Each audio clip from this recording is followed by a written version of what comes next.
Ռուսաստանը, Ադրբեջանը և Իրանը պայմանավորվել են աշխատանքային խումբ ստեղծել մինչև հաջորդ տարվա սկիզբ Հյուսիսարավ միջազգային տրանսպորտային միջանցքի զարգացման համար։ Բաքվում եռակողմ հանդիպմանը մասնակցել են Ռուսաստանի և Ադրբեջանի փոխվարչապետներ Ալեքսեյ Օվերչուկը և Շահին Մուստաֆայևը, ինչպես նաև Իրանի ճանապարհների և քաղաքաշինության նախարար Ֆարզան Ասադեղը։ Ընդգծվել է երթուղով փոխադրումների ծավալը մինչև 15 միլիոն տոննա ավելացնելու և բեռնափոխադրումների հոսքերի շարունակական աճն ապահովելու անհրաժեշտությունը, նշված է համատեղ կոմյունիկեում։ Կողմերը կարևորել են տարածաշրջանի տարանցիկ ներուժի, տրանսպորտային հաղորդակցությունների զարգացումն ու դիվերսիֆիկացումը։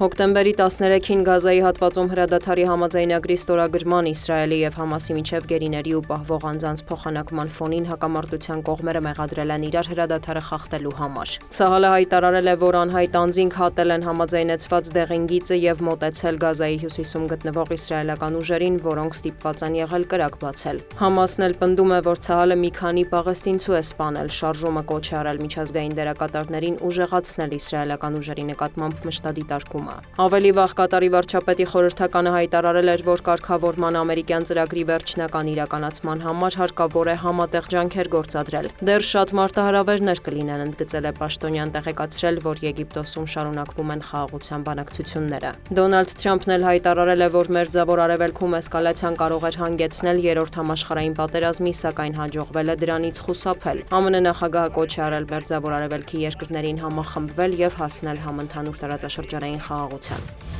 Ռուսաստանը շարունակում է Ուկրաինայում ռազմական գործողությունները այլընտրանքի բացակայության պատճառով, հայտարարել է Ռուսաստանի նախագահի մամուլի քարտուղարը։ Միևնույն ժամանակ Դմիտրի Պեսկովը հավատացրել է, որ Մոսկվան պատրաստ է երկխոսության և խաղաղ կարգավորման։ Այսպես թե այնպես Ռուսաստանը կպաշտպանի իր շահերը և կհասնի բոլոր նպատակներին, ընդգծել է պաշտոնյան։ Պեսկովը հավելել է, որ ռուսական կողմը ողջունում է ռուս-ուկրաինական կարգավորման ուղղությամբ Վաշինգտոնի և անձամբ ԱՄՆ նախագահի ջանքերը։ Նա նաև մեկնաբանել է Դոնալդ Թրամփի հայտարարությունը, որ Թուրքիայի նախագահը կարող է կարևոր դեր խաղալ պատերազմի դադարեցման գործում, քանի որ Մոսկվայում հարգում են Ռաջեփ Թայիպ Էրդողանին։ Պեսկովի խոսքով Ռուսաստանը և Թուրքիան այդ հարցով դեռ նոր շփումներ չեն ունեցել, սակայն Վլադիմիր Պուտինը և Ռաջեփ Էրդողանը կարող են շատ արագ համաձայնության գալ և հեռախոսազրույց անցկացնել, նշել է Կրեմլի խոսնակը։